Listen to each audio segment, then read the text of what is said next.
So I saw this video in my sub box regards to Elden Ring Nightreign. It's coming out next week on the 30th, May 30th, for those unaware. And the video is titled How Elden Ring's Nightreign Combat Designer Aimed to Speed Up the Action. Shout out to Nightmare Eclipse for the sub, because for those unaware, it does not play like base Elden Ring. I got to play the beta. It is much faster. And there's mounting. So you can climb on like different parts of the environment and stuff. So like, I'm not gonna lie. If you've ever been scared to play a Souls game, this might be a good jumping on point because you get to play with friends or randoms. It's much more fast paced. So like people who like want to be cracked out, you Call of Duty fiends, you 2K heads who can't get off and play something cultured, this might be a good jumping on point. So then eventually, once you get comfortable with because the base mechanics are the same, just the speed of the game is faster. Maybe then you'll feel more comfortable trying something different. I also got some Lies of P stuff after this, but we're finna check out this video. It's 14 minutes. I'm gonna put this on 1.5 because this is a long ass video, but we're gonna see. Is this crossplay? That is a good question. I don't remember. Is Elden Ring Nightreign crossplay? Blah, blah, blah. No, it is not crossplay. So keep that in mind. If you're playing on PlayStation 5, you're on PlayStation 5. If you're playing on PC, you're on PC. And if you're on PS4, well, expect your house to blow up. All right, let's see what we got here. So is it more like Sekiro? There's a class where you can parry, but no, it's not. It's just like a more, it's literally Elden Ring if it was made by like Gen Alpha, like fucking iPad kids. It's just more fast paced. Because the goal is there's 3 days it's round based. It's a roguelite.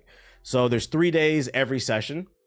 Day 1, you run through the environment, you fight waves of enemies, you fight mini bosses, and then at the end of day 1 at night, you fight the main boss.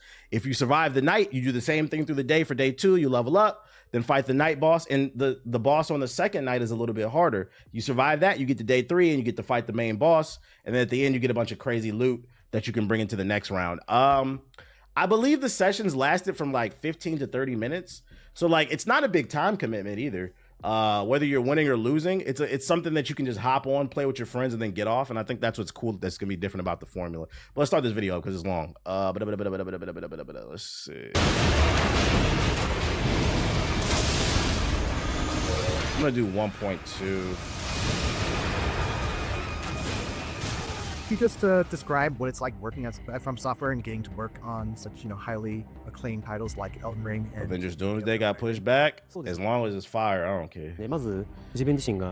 I myself have previously a huge Souls fan. I'm a big fan of these games and what the company's made. So it's a huge honor to get to work on such titles, and as well as the fun of creating these games, I do feel a little bit of pressure and responsibility from the fans who enjoy these games as well. You should. Don't fuck it up. There's a lot of really subtle differences between the combat mechanics of base Elden Ring and Nightreign. Can you talk a little bit about why you felt like you should? Also, this is class-based. You don't get to make your own character.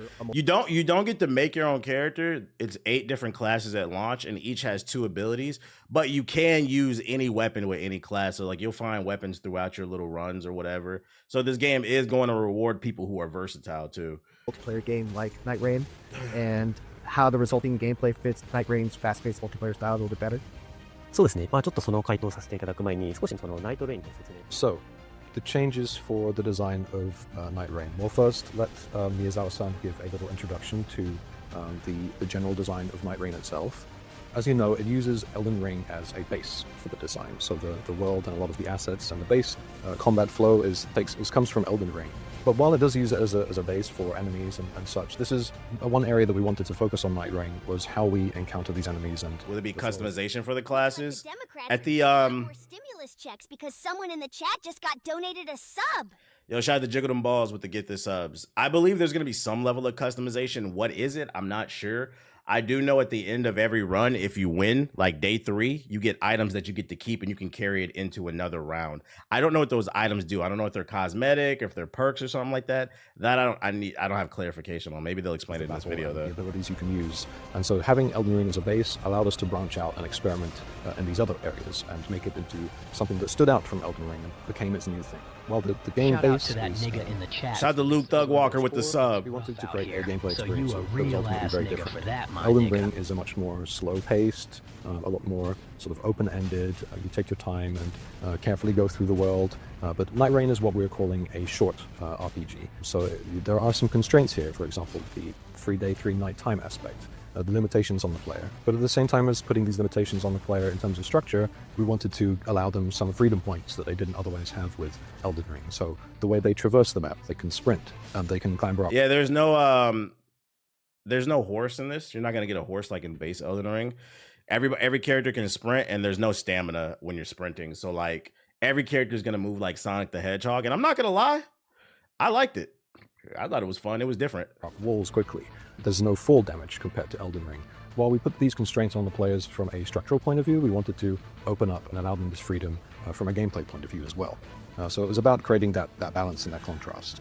In terms of status leveling and how the player character, how the players build their character. What up, Neji? With Elden Ring, of course, you had a character creation and building from the very start. But with Nightreign, you select from a preset character as a sort of archetype to start with, and then you're free to change your weapons, change your equipment, and change your playstyle a little bit on the fly. So while you could start as a tank, you don't necessarily have to fulfill that tank role. Literally what I just said, like whatever the character starts with, that's not how you have to end. Like you'll find treasure chests all over the place because you'll be looting and shooting. And then if you have a versatile playstyle and you find something you like, you can use it. It's just your abilities won't change. To enjoy the role play of each character, more from their sort of character traits and their abilities than a sort of preconceived notion, a sort of approach. And we also wanted to reduce the amount of time players spend in the menu, actually, within the game. So instead of carefully checking their stats and going through the leveling process, it's a lot more on the fly, it's a lot more ad hoc, and we wanted to reduce and condense these elements that we found in our previous games, but in a tighter, more compact experience. You hear that? If you're scared of the menus, I know some of y'all 2K niggas, y'all really struggle to play RPGs because you got to read menus, stat bonuses, and stuff like that. He just confirmed you don't got to read that much, okay? I don't got to read. You're going to have to do some reading, but not as much. It's more casual. Yo, shout out to Monty with the sub. Appreciate it. Short-form RPG experience for Nightreign. So those are just a few of the aspects that we've tried to consider when approaching this from a multiplayer co-op standpoint.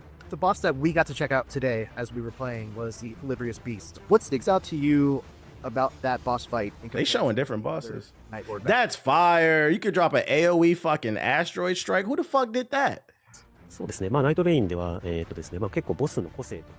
So for this particular boss battle, obviously for each boss battle in the game, we're trying to give them their own idiosyncrasies and their own unique touches to make them stand apart and feel original. And we wanted each of them to feel like their own experience. So with Libra in particular. Oh, that's the thing. It was in the first. It was in Elden Ring. Which, by the way, because I played the beta, just so you guys know, the way it works when you're playing with friends, if you get knocked down, the first time you'll get up pretty fast. But every time you get knocked down to your knees, it takes longer to get back up. And the way it works is your friends have to come over and hit you in the back while you're on your knees. And like this bar will fill up right here specifically. And once it's full, you'll get back up. But every time you go down, it takes longer and longer. So if you stay on your knees, you are going to, the point I'm trying to make is this game is going to create some funny moments. If you fucking suck, you're going to drag the team down. Yep. Revival by back shots. Revival by back shots. Yo, shout out to Eli with the sub. We all need a few back shots, you know? We kind of added this trade-off feature that takes place before the battle.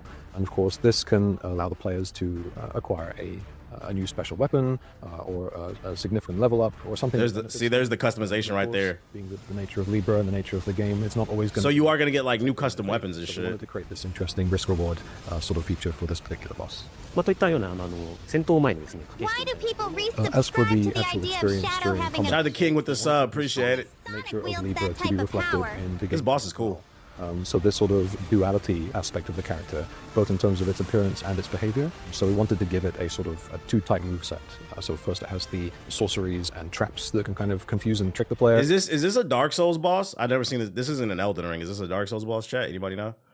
And then also the sort of more power and damage-focused attacks that come as well. So we wanted this this duality to reflect both in its appearance and the pre-battle and the gameplay experience as well.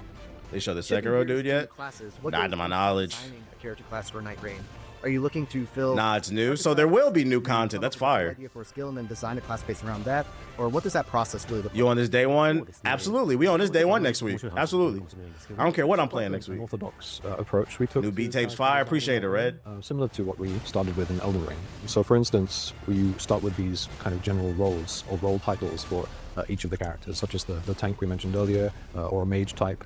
So we start with these very general Shout out to Nice with the sub. bases for the character archetype, and then from the director we get an idea of the characters and their sort of individuality and the sorts of abilities that they're going to use and things like this.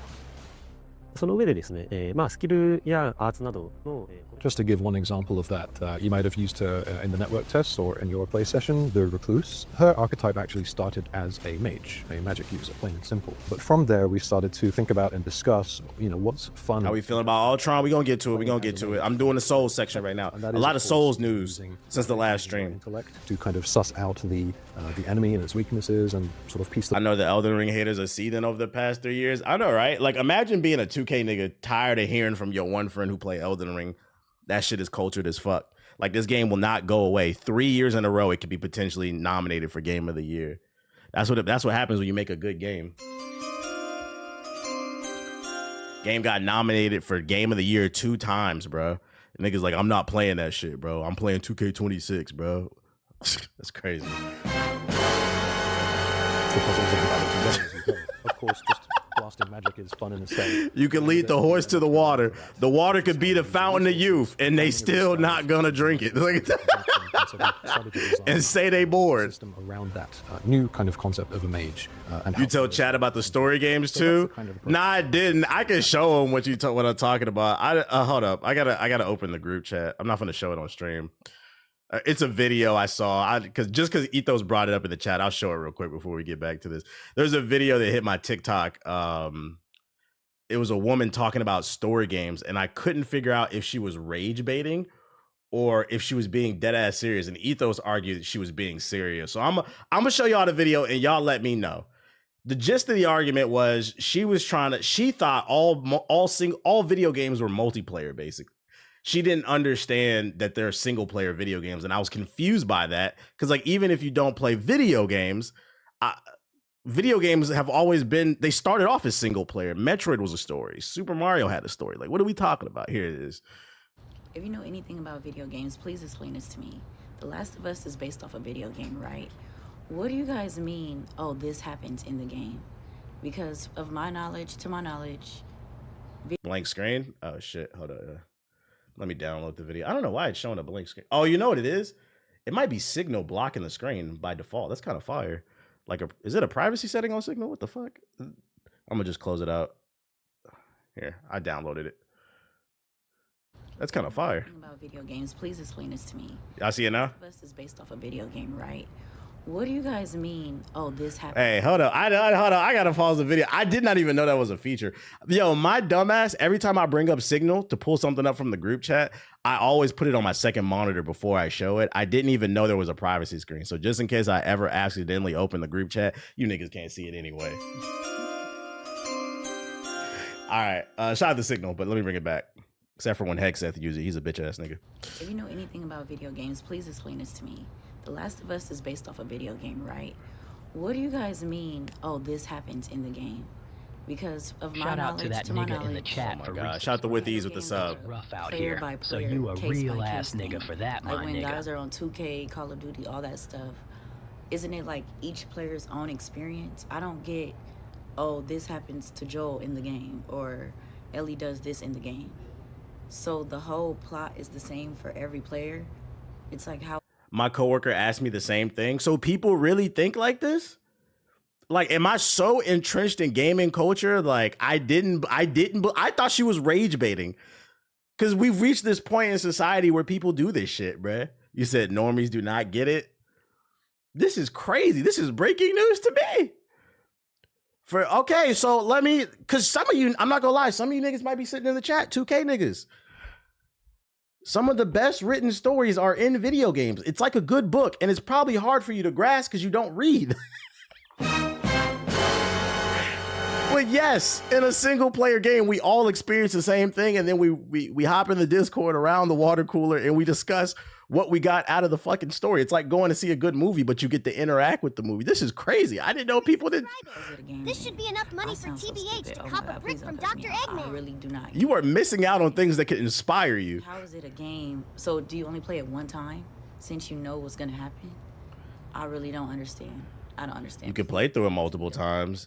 This is why games are being adapted into movies is smart. It's intriguing the audience. Yeah, well, hopefully she becomes a gamer because it sounds like she's at least halfway interested, right? Maybe she'll play The Last of Us. This is why they keep remastering the game, unfortunately. Maybe she'll play The Last of Us and it'll get her into gaming. She low-key could be a gamer and she doesn't even know it because she was unaware because, unfortunately, it sounds like she only dates 2K niggas. So she thinks everything's fucking multiplayer. She acting like nobody watches movies a second time. And this is why I thought potentially it could be rage bait. I'm like, is she trolling or not? And I see some of you niggas in the chat. Yo, chill. She fine. Let it slide. I didn't say I was mad. You niggas is ready to simp, bro. Ready to fucking simp. I didn't say I had a problem. I was just confused. I thought she was rage bait. I was like, what the fuck is this shit, bro? Be like, yo, chill. She fine, bro. Let it go. Like, we gonna let it slide. So I was unaware of that. So I mean, if you got friends out there that have never played single player games out there, maybe you need to say it nice and slow. Maybe we need to start explaining to people so that they can embrace. Because like I said, you could be potentially missing out on something that could potentially be your favorite thing of all time because you're unaware of the experience. It's unfortunate to hear that for some people, that audience is the ambassador to the gaming community. People who sit in the park 24/7. They don't represent us, guys. Play Expedition 33 or something. You might like it. I had a hard time believing that video because like my father was born in 68. My mother was born in 70. They know video games have stories. And they come from the era of fucking Super Mario, like the NES, the original NES. So like that's why I had a hard time believing it. I'm like, people just walking around. Like, what do you think we're doing?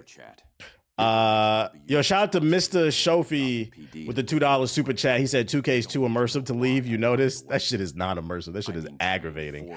They're just ignorant, honest. It might just be legit ignorance. I had no idea.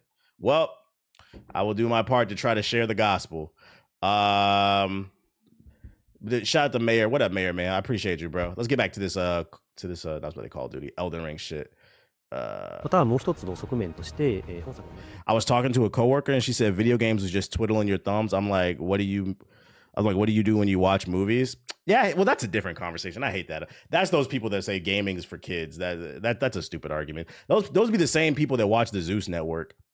Isn't it ironic that people who watch the Zeus Network, a network based off of God, those are the most ungodly people on earth? If you watch baddies or anything else on the Zeus Network, there's nothing godly about the way you moving in life. Shut the fuck up, bro.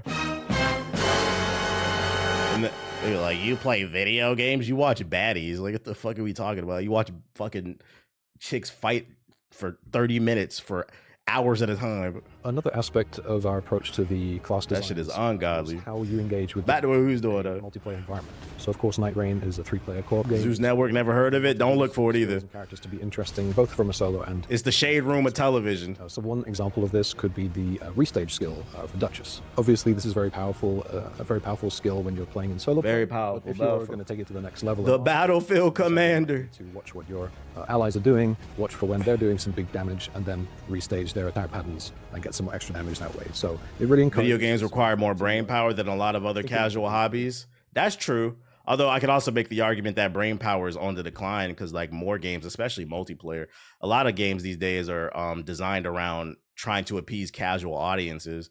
And then they get mad when it doesn't sell well because the casual audience is the most fickle. It's hard to make like a hardcore game because some people just won't give it a chance. It doesn't matter how many rewards it makes. Awards. Did you see the church moment with Disney Dale? Nah, what's that? Of co-op play. This is Call of Duty is a prime example of just putting dumb shit all in the game pre-made classes that each to have attract their own people. skills and abilities. Does that have any effect, or does it raise any challenges with regards to how you design bosses or enemy encounters, knowing the powerful tools? Do you get auto revive when the boss is defeated? That's a good question. I don't know. プレイヤーキャラクターを I don't In terms know. of each character's individual abilities and their ultimates and skills, we didn't want to have that kind of dictate how we approach the enemy design or encounter design, and vice versa as well. We didn't want I think that's why I'm so into Souls games lately. They make you think. Nah, facts. We wanted to concentrate on these characters and making them feel unique and fun to play as in and of themselves first and foremost, rather than having these encounters and these boss battles sort of affect that negatively. And This killed me. All right, let's see what Ethos linked. Metaphor on Game Pass next week. Really? Shout out to Metaphor. When we were trying to figure out if this was Chip or Dale, but we got a sermon instead. What? This man addicted to this fucking TikTok shit. Okay. Scoot it over. Thank you. Okay. Right. Yes, let's see. Write it down. Scripture says, write it down, make it plain. Julius Randle just kicked the ref.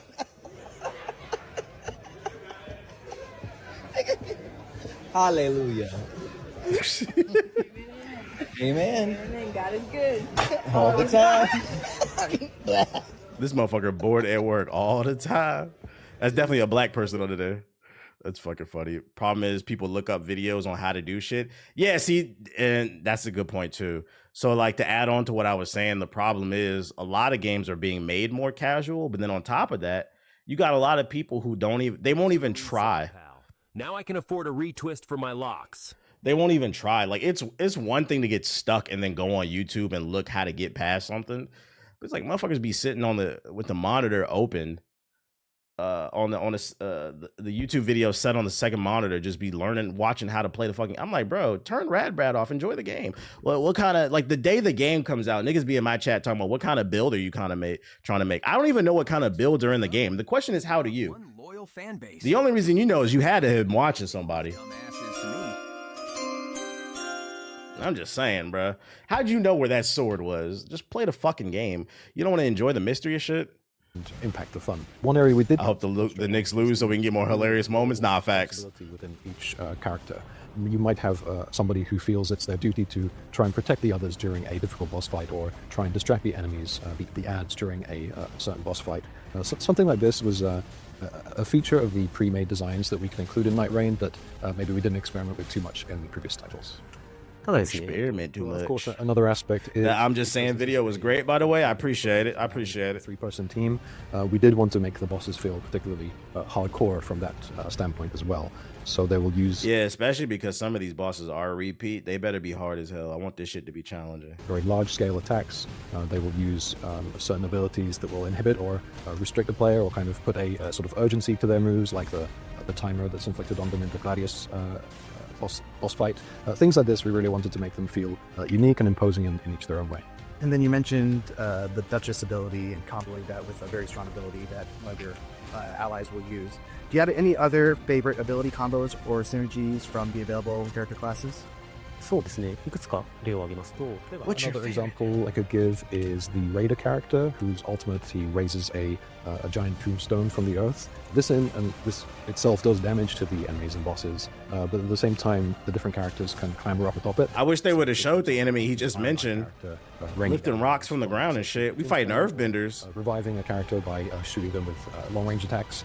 Something like this. We feel that there's a nice breadth and synergy that you can kind of experiment with each of these characters. お気に入りのコンボとしてはですね、ネットワーク A more general example is the Recluse, who you could also use in the network test. Her ultimate art actually marks enemies, puts the sort of seal on them, which grants you HP and your teammates HP as you attack. So this I didn't even know you could do that. JG never did that shit. What a fake magician.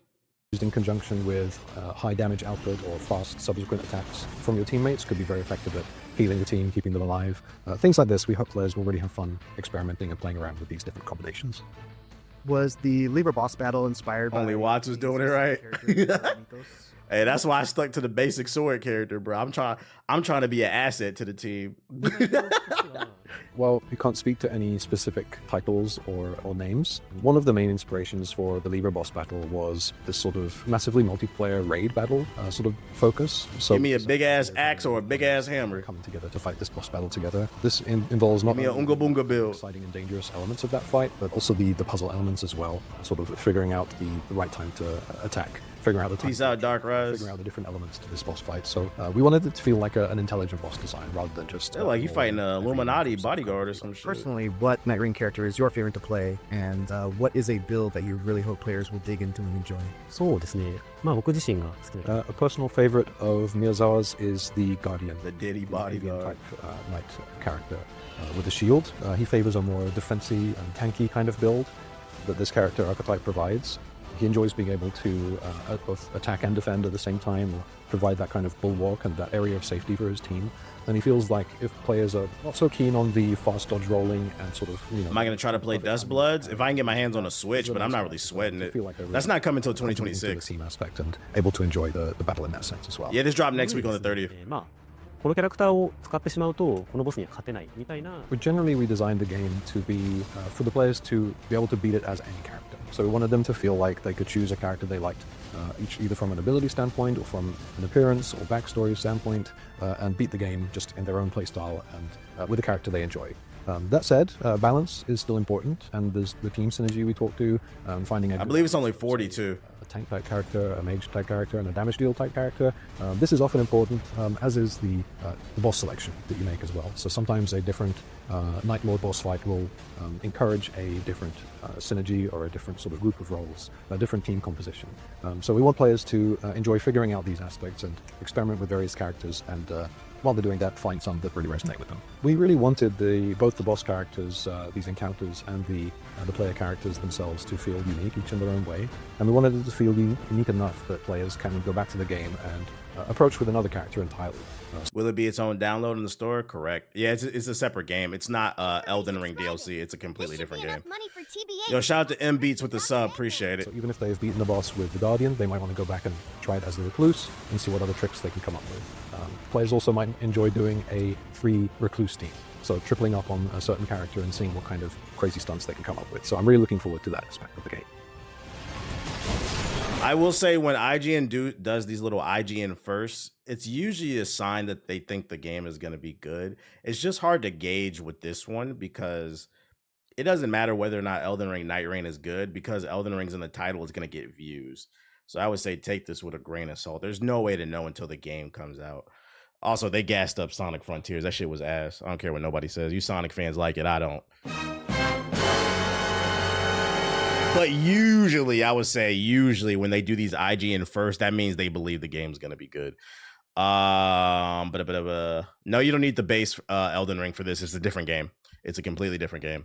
Imagine you had to beat Consort Radon to get access to this. That would be fucking funny, bruh. It'd be a lot of people who weren't playing. It'd be a lot of people. Let me turn my shit back on. Other Elden Ring looks cool though. 30th. It'll be out next week. Other Elden Ring news. This literally just came out like 30 minutes before I started streaming. I was like, oh, let me go ahead and add this to the notes. Alex Garland is set to direct the live action Elden Ring movie for A24. It is official. There is an Elden Ring movie coming. A24 has now confirmed there's been what's been rumored for weeks, that Alex Garland will write and direct a live action Elden Ring film for A24 and the video game company Bandai Namco. This comes following the release of Warfare, his A24 Iraq war pick directed with Ray Mendoza, which was grossed over $32 million since opening last month. Never heard of it. Peter Rice is set to produce alongside Andrew McDonald and Alan Wright from DNA, as well as George R.R. Martin and Vince Gerardis. Released to critical. Yeah, we know about the game. They're just yapping about the game. I'm not familiar with his with this director. What else has he made? How we feeling about this, bro? How we feeling about this? Let's see. IMDb. He did Civil War. Wait, is that MAGA movie that came out last year? Was this good? I'm seeing a lot of 6s and 7s, Trey. I don't know. We can't be having no 6 out of 10 director on one of my favorite games. Yes, it's very good. So wait, is it a bait and switch? Because the trailer looked like some MAGA bullshit, but it was actually good. It's very good. Okay. I'll take your word for it. So this rate ain't correct. This rating ain't correct. I like Civil War. It was not MAGA. So the trailer's a bait and switch. This is the only thing I know from him. He's worked on Devil May Cry, the games. Interesting. Oh, wait. He worked on a Slave Odyssey to the West. Okay, hold on. He might have some clout, y'all. Criminally underrated game. Okay, he might have some clout. Nah, it's crazy because at first I was like, this shit ain't accurate, but after these past couple of months, I feel that. It's hard to imagine a live action Elden Ring. I don't know what to expect from it. And then also what from an action standpoint, I don't know what to expect. But then on the flip side too, is it going to be a like a 3-part trilogy? I don't see a world where they tell the story of a Tarnished running through every boss in like 2 hours. I feel like that would have to be multiple parts because there's so much content, but maybe they don't actually maybe they do something completely different. I don't know. We're going to reserve judgment until the trailer comes out. Millennia's got to take a few episodes. Right. That's a whole Frieza arc right there. Like that's a whole Frieza arc. I just don't understand how they would break it into parts because there's so much amazing content. And if they skip out on one particular fight that people loved, I can see that pissing people off. But, you know, at least George is writing for it. It looks like they got a decent director. We'll see how it plays out. We probably won't hear anything from this for like another 2 years, like a trailer. Maybe a year from now, we get some like, you know, screenshots of them on set filming or something like that, like, you know, what the outfits look like, but you probably won't see a trailer for like another 2 years. But no, it's coming. Remember where you heard it here first. No, it's coming. I have no faith in this. I'm gonna reserve judgment. Yeah, I'm gonna reserve judgment. Night of Black Knives live action could be peak. It could be. Only time will tell. Other Souls news I got for you is the Liza P DLC. Shout out to Okami. He tweeted out, I guess there were some previews and he summarized the preview of what people were saying in the articles from the preview events. So according to Kami, the Liza P Overture DLC difficulty options are being added to the game. It will no longer just be hard. That's right, ladies and gentlemen. There will be an easy difficulty for people who just want to experience the game. Not gonna lie, if you play on easy, you're a bitch. They have a Mickey mode now. There will be normal and there will be hard. What I'm trying to gauge is, yo, shout out to BT with the sub. What I'm trying to gauge is what will be the difference between normal and hard. Is normal what the base game was, and then hard is something harder than what the base game was? Or is hard the new normal and normal is just some new setting, period? This is why I don't like difficulty settings in the Soul shit. This shit should just be fucking hard. And if you can't hack it, oh well. Not everybody's built to be an Army Ranger. Not everybody's built to be a Navy SEAL, okay? We Navy SEALs over here. That's what it is, okay? Go play 2K. Stop. Either way is Mickey. Yeah, no training wheels. Ethos, you didn't even beat the game. Don't talk about this shit. You didn't play it. Glad I went back to beat the Nameless Puppet before this shit came out. Facts. So roughly 15 to 20 hours is pretty much going to be a whole new game. New weapons, including a gunblade, talon claws, and a royal bow. 2 new boss challenge modes being added. Battle memories, take on any previously boss so you can fight other bosses, whatever. Laugh my ass off like I just finished Expedition, my parry fingers. You can't talk about it. You need to beat this game. This game is peak. You need to beat it. Death March, select. I beat Kazan too. Like, when you gonna catch up? You and JG ain't beat Kazan. You didn't beat Elden Ring. I remember y'all remember 2019, 2020. Niggas was talking shit. But the only people in GI who really been some Souls hitters is me and Siggy. I don't know, man. It's looking a little spooky in GI. I don't know. Let's see. Death March, select 3 or more bosses to fight back to back to back. Interesting. New arm attach. Here you go. Bringing up old shit. New arm attachment. We talking about what did you do today? We gonna update the tier list. I'm $6. It's a new tier. I mean, new bosses, enemies, and areas. A prequel set before the puppet craze, and the DLC begins in a zoo filled with mutated animals. Releasing this summer for $30. Oh, it's only $30 too. Nice. You said and Watts. New. Oh, we got screenshots too. Is there a new trailer? Yo, I'm loving the level design in this shit. Resubscribe. Oh, Max got to play it. Hold up. Yo, shout out to Jiggy with the sub. Appreciate it. And shout out to Willie with the sub. Let's see what Max got to say. This should be enough money for TBH to cop a brick from Dr. Eggman. Put this on 1 point. Yeah, he got the footage. Hold up. I didn't know this. It didn't come out yet. This is a preview.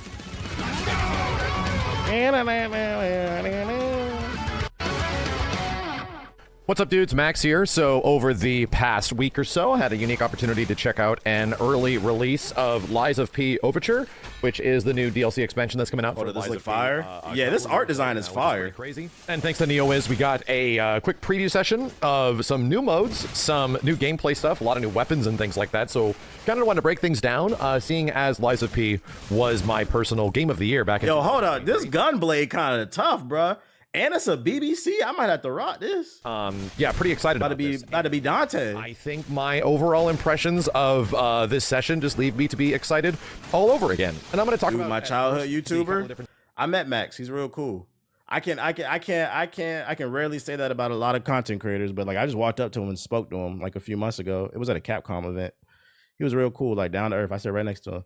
A lot of people be Hollywood, but Max cool. Scenarios we got to play. One of them was them Final Fantasy VIII Squall Blade modes in Lies of P Overture that are specifically there to sort of enhance the experience from the core game leading into the DLC.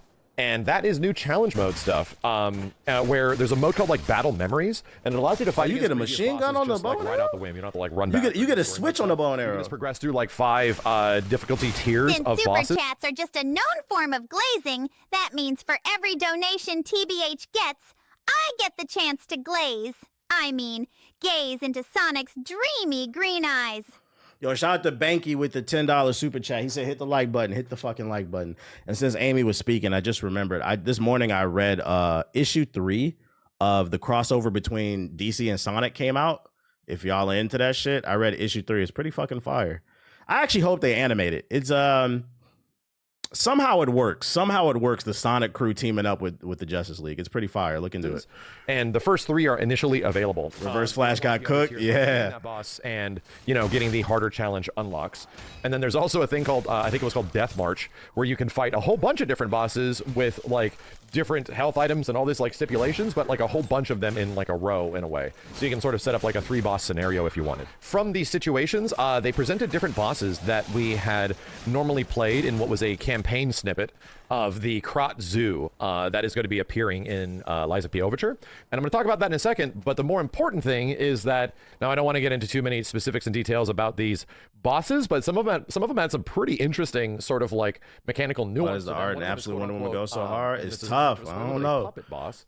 And a whole bunch of that was a lot of like managing your... I can see this game getting a show or a movie. You know, it's funny. I do believe this would be an easier thing to adapt in comparison to Elden Ring, because the problem with Elden Ring is it's so lore driven. It's just like notes and NPCs telling things, and then you have to put it together and it creates a story. Versus Lies of P is a pretty straightforward story, and I can see this being like an anime. I can see it. Managing your camera. Yeah, this is Max. Against which one do I focus on type of stuff, which I thought was kind of a cool dynamic and took a little while to get used to, but once you get used to it, it's pretty satisfying. Shout out to Prime with the sub. Demo that is very Ludwig-like is all I'll say. And I absolutely loved it. Didn't get the chance to like beat all of these even on the base difficulty because they were really hard and we were sort of getting reacclimated to the buttons and controls of anything and everything of Lies of P. But I was super impressed by all 3 bosses. That art design's fire. Had a very different tone. All 3 of them were doing things differently mechanically throughout each one too, and they were very refined. Shout out to Royal Static with the sub. I'm going to be saying a lot throughout my initial play session of Lies of P Overture in this preview is that this feels really refined and really polished. Yeah, Lies of P is based on Pinocchio. Already an extremely polished game. That was Lies of P in its vanilla state. So outside of that, yeah, new modes, new cool stuff. There is a thing that they're adding to the game, which is an overall like difficulty slider or difficulty settings. Going to be a new base game patch that even allows you to change 2 new difficulty settings, which are called like Butterfly's Guidance and Awakened Puppet. And they're for people that are just looking for a more story-focused experience. And the default game setting is called, I believe, Legendary Stalker. So that's the one that we kind of played initially when the game came out and what we played in this demo. So that's Watts be destroying your ass in Souls-like games, though. Watts don't get off the game, though. That's different, bro. She be streaming 14 hours a day. I don't want to hear that shit. Shout out to Watts. I'd be good at the game, too, if I was on it 14 hours a day. People to play the game on like easier difficulties, more health. I hope she's a beast. Like just access to see stuff that's in the game that leads you on the adventure. So I have no issue against that, but I pretty much played on the default. And yeah, it's challenging, man. I was definitely getting beat up quite a bit. This is fine. Is this like a propeller really love the blade? So you begin the campaign demo in like a snowy area, And oh yeah, by the way, that's a freaking gunblade. Just straight up, the main character has a gunblade now, and there's a lot of other weapons that I ain't gonna hold you. I might be on this right here. that The are gunblade. some of them are like boss weapons that come with their own intrinsic like physics and abilities, while others are the usual like crafting, putting one piece of a weapon together with the other and getting a multitude of abilities, which was similar to the initial game in Lies of P. But yeah, the gunblade I kind of stuck with throughout the majority of it, and one other weapon, and I had a lot of fun. But it's not what you think it is. It's not like a normal weighted sword. It's very much a heavy sword, like almost like a great sword situation. So, but I liked it. A lot of cool mobility, all of its extra attacks, allow you to move around a lot more. That's very fun and obviously quite inspired. But yeah, getting back to the level design, it's great, man. It's obviously super linear levels with, you know, basic enemy character placement similar to a Souls-like. But I just love the storytelling progression. You begin like in the woods, in the snow, as you're making your way through, learning more, seeing more as it comes, and you like crest the horizon and see Krot Zoo in this great big like epic landscape shot, which I just, you know, love about these games. So finally getting the golden age of the Souls, like the golden age. And there's a bunch of like deformed and crazy animals. There's like a giant dead giraffe that is just like in the background as a set piece. I just like any game that has like a snow level, bro. I don't know what it is. Like snow just works in games, dude. It's cool, man. It just fits the vibe of the initial Lies You need to beat the game to play this. I believe not. I believe this because it's a prequel. I think you need to get like halfway through the game to access the DLC. Don't quote me on that, but I'm pretty sure you don't need to beat it because it takes place before this game, the main game. And I was sort of getting the feeling as I was playing through this and being reminded that, man, like I played a lot of other Souls-like since this came out, and the parry window in Lies of P is really shallow. Like it's really specific. That as I was playing snow and TBH going with the enemies and sort of reminding myself, not that type of snow. Really good. You don't just have to parry everything. I was having a lot of fun, and it sort of like reminded me why I like Lies of P so much, because you had a multifaceted approach to every single boss fight, and it felt like the devs were fairly confident that people, except for the first part of Red Dead Redemption 2, yeah, that shit was boring. Works in Lies of P.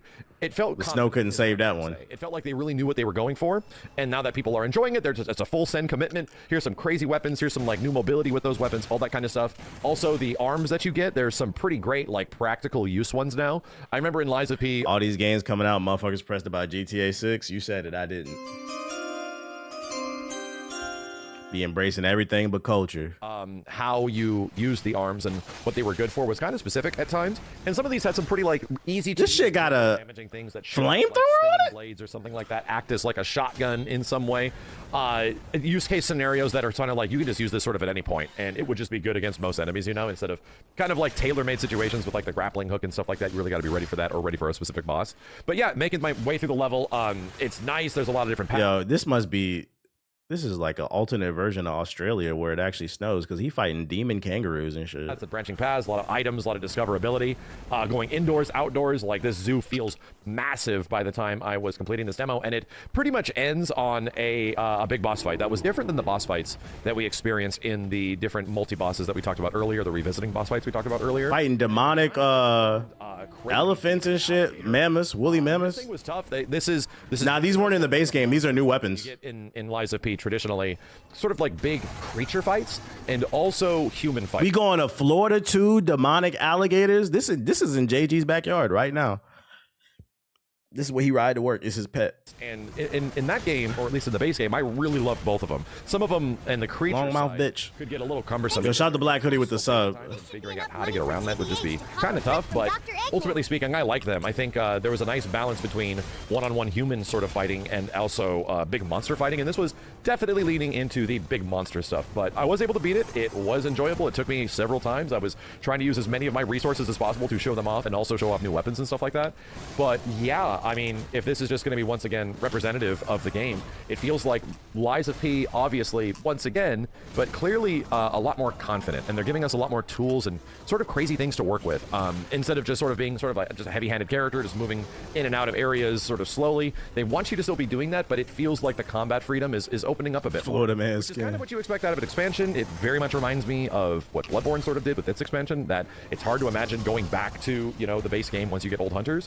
And I really hope that's the case when we get the full story of Lies of P Overture. I better have my build when I get back, So, though, that's in the about it. I game. want to give a big shout out to NeoWiz for inviting me out to allow me to play this version of the game. And I'm very much looking forward to the game when it eventually does release. I don't think we have a pinpointed release date yet as of right now. Hopefully that will get announced soon, but I think it is something. I gotta play the base game again and remember the timing. Fuck it, we gonna raw dog it when we get in this bitch, bro. It is what it is. I mean, it's not like you're gonna be thrown straight into a boss fight. You know, you're gonna go to the first open area and just thug it out. It looked good though. This is a day one cop. It's not your kind of game, but just finished Midnight Walk. It's super creative. What is that? What's that? Do you think it's worth it to play if I'm coming off of Sekiro? Do you think it's worth to play this? This plays more like Elden Ring than Sekiro. Although the parry's kind of like Sekiro, the window's different. But I mean, yeah, if you like those type of games, yeah, you'll probably like it. Did you have to switch your build up for Elden Ring's DLC? No, I didn't, but I did because people swore I wasn't good at the game. Chat was telling me I was hard carried by the Moonveil. And I made the argument that I just liked the weapon, and then chose like, no. So I dropped the Moonveil and I just used a greatsword, a basic ass greatsword, and I beat it. Can't nobody ever say shit to me ever again. And I used the greatsword in Kazan too. So God forbid a nigga use a magic blade that's cool as hell, light up the whole fucking street. I just thought the shit was cool, but niggas was like, nah, you getting Moonveil carried. I said, watch this. I knew I wasn't getting Moonveil carried when the Coliseum came out, and I was washing niggas in the Coliseum, bro. Used a great katana. Used a great katana, actually. Whatever, that big ass BBC blade. Whatever the fuck you talking about. What did you link, bro? Bro, is a tech priest making 40K plasma weapons out of car parts and scrap metal? I want one. Bro, what the fuck? What side of the internet are you on? He making Halo guns?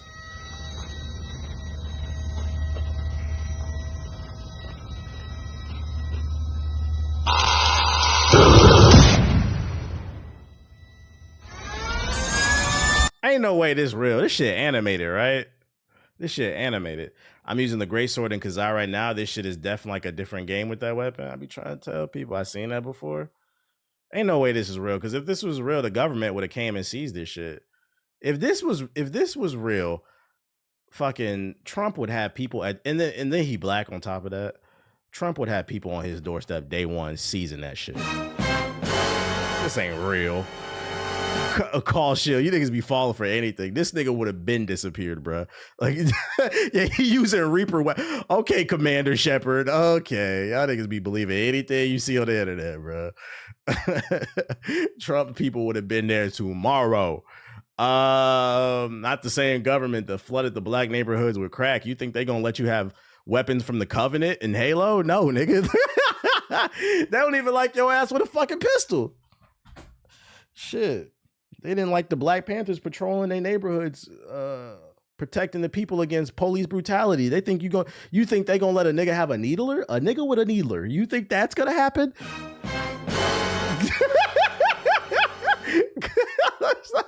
A nigga with a needler. That's fucking crazy. Let me turn my beat back on. Let's talk about some more of this Liza P. Liza P director explains a U-turn on the difficulty, so he explains why they're adding an easy mode. As a Souls-like game, Liza P can be punishingly difficult, especially for inexperienced players, perhaps attracted by Liza P's dark story and setting. Director said at the time, however, the team didn't think Souls-like games should have difficulty options, and it shipped without it. Now it seems NeoWiz has changed their mind and confirmed the change was informed after the studio listened carefully to feedback from players. Oh my God, bro. That 11%, I'm not 11%. So when I beat Kazaa, the first Berserker last week, it said only 11% of people beat the game without summons. So the 89% of gamers out there that can't beat these games, that want to just do Mickey shit, summon, fucking what's that shit? The mimic tier. It sounds like they folded to the crybabies. Shit's fucking annoying, dude. Like the casuals, you guys have already ruined Call of Duty. You've ruined every other multiplayer fucking game. Now you're coming into single player games. Like I always say, if you have a piece of art that you want to create, paint your picture, bro. Stop letting casuals ruin. Get good, nigga. Get fucking good. We are people gonna learn that not everything is for everybody. Not everything is for everybody, man. We wanted to make sure a wider audience of players could play the game. Told VGC we have a whole lot of feedback from customers and from our developers. So by making development adjustments and introducing these difficulty options, we can offer the experience to different types of players. Like the game already has summons in it. And if you want to use it, I'm not going to knock it, but like it does make the game easier. Use the summons if you want to make the game easier. If you don't want to learn the boss patterns and learn how to beat the boss by yourself, go ahead and summon the character that's right outside every boss fight, and then you can jump the boss together, and then you can say, look at me, I'm playing Elden Ring, I'm playing Liza P. But my issue with it, there's already tools in these games to make them easier. My issue is now you're listening to listen, if you can't beat, fuck the video game, right? Let's talk about real life. You and your mans jump one of your ops, right? If you and your mans jump one of your ops because he was talking shit and y'all get y'all ass beat, like he soloed you, I'm going to argue you deserve to get your ass beat because you don't know how to fight. So let's relate that to video games. There are already tools. One thing every Souls game has is they all have summons. It's always right outside the boss fight. If you can't beat the boss jumping them with an NPC, you need to play something else. It's not for you. Why are you ruining it for everybody else, bruh? Listening to losers. That's what I'm telling you. I'm telling you, this everybody gets a trophy mentality is ruining shit. I agree with your take, but I don't think the extra difficulty changes anything for us. Regular motherfuckers can play the base game. Yeah, but then you gotta listen to these niggas, bro. I don't want to hear that shit, dog. They want to come over here and have a conversation. Yeah, I beat it too, man. That game was so easy. It was so easy. You check their achievements. They didn't beat half the bosses, bro. Was it easy? Like, because according to your achievements, it says you didn't actually experience the game. We didn't play the same thing. It changes the narrative. We're essentially playing two different things. That's my issue, bro. I don't get it, dude. I don't get it. I beat pre-nerf Radon before they nerfed the consort, bro. They're fucking frauds, dude. You got YouTube videos that give you tips on getting better. Niggas want to do everything but get better. And my question is, are you doing that in real life? Like, what's going on, bro? Did Flintlock have summons? I don't think it did, but Flintlock wasn't Flintlock was Diet Souls. That game was pretty easy. That game, you didn't need summons on that shit. Same motherfuckers buying fatality tokens. Fatality tokens. You can't press left, up, down, square. You got to press a fatality token. That's crazy. But I don't know. I listen to niggas who suck just by being in the community. The Souls community got more scrubs after being overhyped in 2012. It's more scrubs, man. Let's see what he says right here, though. Players are now debating why the game directors changed his mind with one writing. I would imagine it's a lot easier to say that you don't want to change the difficulty than being dated in negative reviews over it and have it constantly be brought up during discussions of your game and not have any urge to change it so a broader audience can enjoy what you made. I got into gaming around the age of 24. I'm using the easier difficulty setting because as much as I love Liza P, I have a major skill issue, and that's okay. If that's okay, then get better. I just thought it would be nice hearing why someone would reasonably want the difficulty settings. I never got to own any systems when I was a kid. Oh my God, woe is me. So now as a working adult, I don't have to play 10 plus years to get better skills. It doesn't take 10 years. I'm gonna be honest, with these Souls games, after about the first bosses, I'm usually pretty comfortable with the mechanics. You're 6 bosses in and you didn't get better, it's not for you, bro. And that's okay. It's not okay. This game was designed for flute players. You play guitar, go play guitar. Like, yeah, lock the fuck in, dude.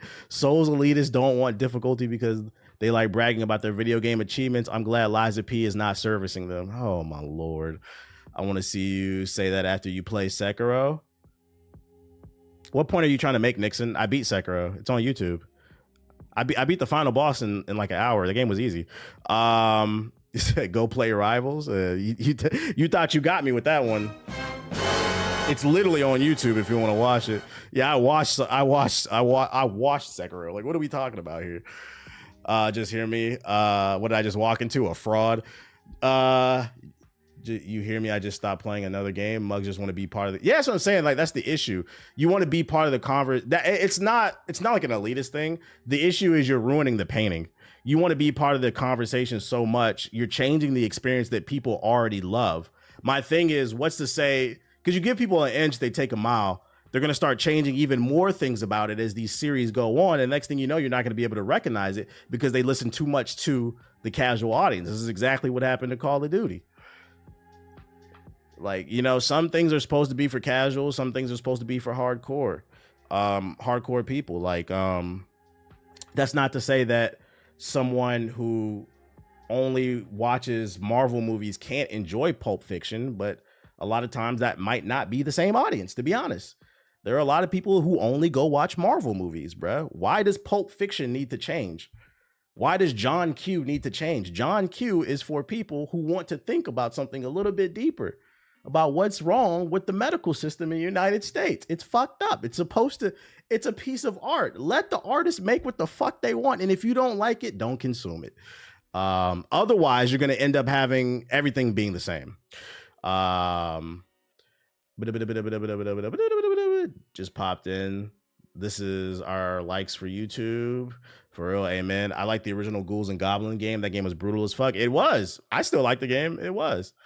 Why should Sinners be easier for you to understand? Facts. That's actually a great example of like something that just came out. Why should they dumb down Sinners?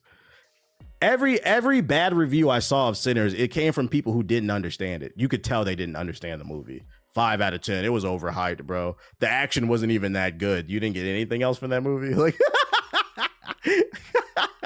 nah, I agree. Dark Souls is niche for a reason. Like, you never see me set up on this stream when I played Dark Souls 2 and I didn't like it. You never see me set up on this stream and say they need to change the game for me. I just said that shit wasn't for me. I don't want to fucking play that game, bro. I'm not gonna go ruin somebody else's. They should make Toyota Camrys more like fucking Lamborghinis, bro. Like, no, it's 2 different cars. People hate to critical think in this country. Shit is crazy. Let's see. Nah, not gonna lie, I disagree. If games like Devil May Cry and Ninja Gaiden can have it, why can't games like Lies of P have it? I don't understand what's the point of comparing Devil May Cry to a Souls game? 2 different genres. Devil May Cry is an action game, straight up action game. Like, it's 2 different genres with different sets of rules, so there's no point of even comparing it. You say, see, we're talking about Souls. Like, I'm not gonna lie, like this, you said point proven in real. My point was proven in real time. I'm not gonna lie. The IQ is dropping. The IQ is dropping. We're missing the plot. 2 different games. Oh boy. Hey man. I wish they would have asked this. If they want to put an easier difficulty in there, whatever. I wish they would have answered this question. Is hard the new normal, or is normal like the base game? That's what I would have asked them, because now I'm confused. How can I get the authentic experience? Mods ban anyone who doesn't know gaming. Mods ban them. Anyways, food for thought. That's gonna piss some people off. New trailer for Splitgate, open beta live right now. I actually downloaded it. Maybe I'll stream it next week or something. I don't know. I played the last beta. I enjoyed it. But Splitgate, if you want something to play that's free, it's out right now. Yo, shout out to Radio Raheem with the sub. Appreciate it.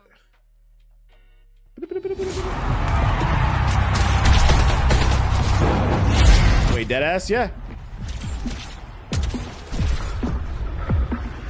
I need to get my water out the refrigerator. Your super chat is deeply appreciated. This money will go towards a 23andMe kit. I know I'm black, but I need a DNA test to reveal if I'm Taco Fall black or just Blake Griffin black. Your super chat is deeply appreciated. This money will go towards a 23andMe kit. I know I'm black, but I need a DNA test to reveal if I'm Taco Fall or just Blake Griffin black. Shout out to Kick Ass with the super chat, and shout out to Shepherd Knight with the super chat. Appreciate you keeping it real, putting me onto them comics. Somebody got to do it, bro. I appreciate you, super chat. I know that channel exists. I don't really care, Kick Ass, but I appreciate you with the super chat. But yeah, this is free if you're looking for something to play. One ideology I resubscribe to, and that's Shout out to Shadow Prince with the sub. Bring home the win. Generic rap. This game is actually good. It does have the generic rap, but it actually is good. If you want a game where you can just decompress after work and run some rounds, this is a good game.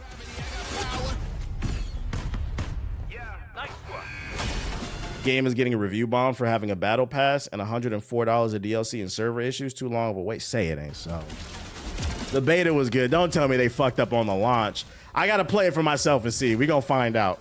Say it ain't so though, because I like the beta.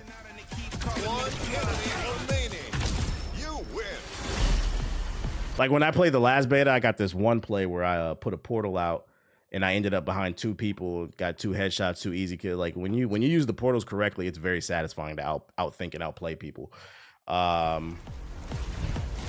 Check the Steam page. Let's see. Splitgate to Steam. Oh yeah, it does have mixed reviews. Say it ain't so.